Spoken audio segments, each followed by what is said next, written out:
Santapan Harian Sabtu 29 Mei 2021.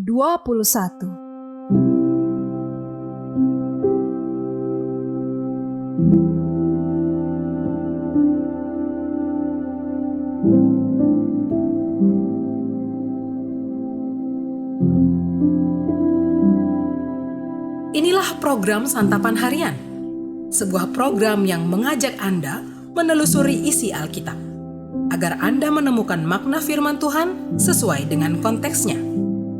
Santapan Harian tertuju bagi Anda yang ingin memiliki kehidupan rohani yang segar, kuat, dan sigap.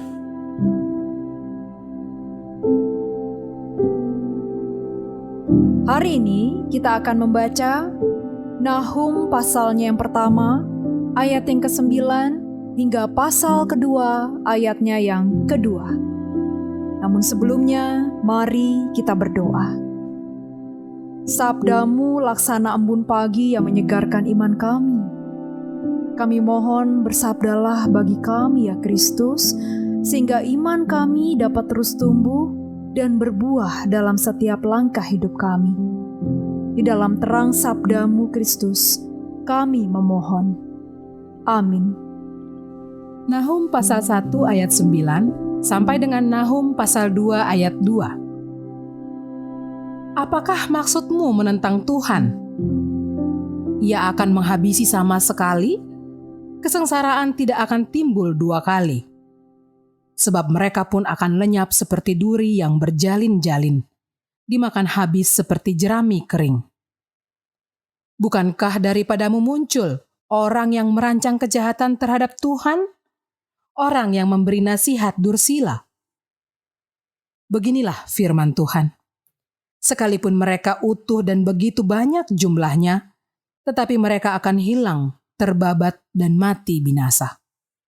Sekalipun aku telah merendahkan engkau, tetapi aku tidak akan merendahkan engkau lagi. Sekarang aku akan mematahkan gandarnya yang memberati engkau, dan akan memutuskan belenggu-belenggu yang mengikat engkau. Terhadap engkau, inilah perintah Tuhan. Tidak akan ada lagi keturunan dengan namamu. Dari rumah Allahmu, aku akan melenyapkan patung pahatan dan patung tuangan. Kuburmu akan kusediakan, sebab engkau hina. Lihatlah, di atas gunung-gunung berjalan orang yang membawa berita, yang mengabarkan berita damai sejahtera. Rayakanlah hari rayamu, hai Yehuda. Bayarlah nazarmu. Sebab tidak akan datang lagi orang dursila menyerang engkau. Ia telah dilenyapkan sama sekali.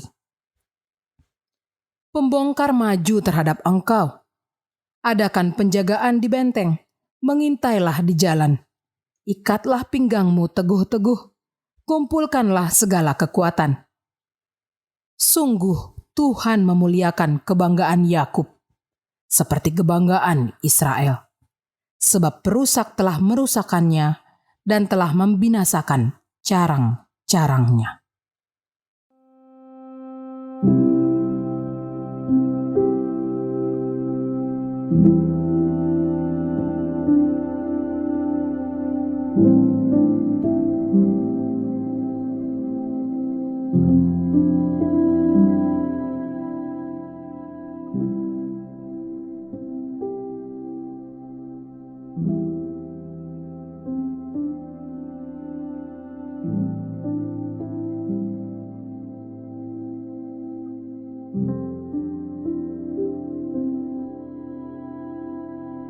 Sahabat Santapan Harian, berhadapan dengan penindasan dari pihak yang lebih besar dan hebat seringkali mengecilkan nyali, bahkan membuat takut dan putus asa. Itulah yang dialami oleh bangsa Yehuda ketika harus berhadapan dengan kekejian dan penindasan bangsa Asyur yang diwakili oleh Niniwe, ibu kota Asyur. Dalam keadaan seperti itu, Tuhan hadir membela umat yang tertindas. Ia berkata kepada Niniwe sang penindas bahwa perbuatan mereka adalah suatu bentuk sikap menentang Tuhan. Tuhan pun tahu bahwa ada orang-orang yang merancang kejahatan terhadapnya. Atas orang-orang seperti itu, Tuhan hendak menghabisi mereka. Tuhan juga berkata kepada umat-Nya bahwa mereka tidak perlu takut atau khawatir. Karena meski Niniwe berdiri kokoh dan penduduknya banyak, kuasa Tuhan jauh lebih besar daripada semua itu. Tuhan tidak akan tinggal diam. Dia sendiri yang akan bertindak. Dia akan mematahkan perbudakan dan memutuskan penawanan dari Niniwe yang selama itu telah membuat mereka sengsara. Umat akan kembali bebas beribadah kepada Tuhan. Dari perikop ini kita diingatkan bahwa Tuhan tidak akan pernah tinggal diam ketika melihat adanya penindasan. Ia pasti akan bertindak.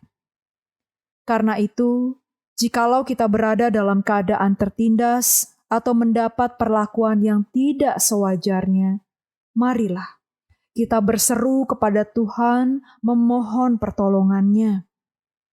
Karena kita memiliki Allah yang berkuasa atas semua orang.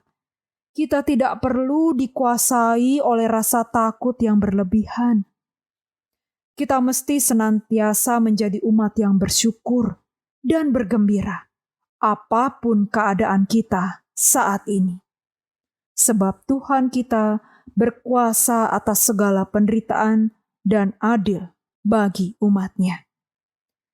Melalui perikop ini, kita juga diingatkan agar tidak menjadi penindas bagi orang lain. Karena kejahatan hanya membawa kita kepada kebinasaan di bawah murka Tuhan. Ia tidak akan tinggal diam melihat penindasan, sampai akhirnya ia menegakkan keadilannya dan memulihkan sukacita umat-Nya. Ingatlah, segala perbuatan jahat ada konsekuensinya, karena ia tidak tinggal diam. Mari kita berdoa. Sentuhlah hati kami ya Tuhan, agar kami memiliki hati seperti Engkau. Hati yang lembut, peduli, dan penuh kasih kepada orang lain dan semua ciptaan-Mu. Mampukanlah kami ya Kristus untuk meneladani kasih-Mu kepada sekitar kami. Amin.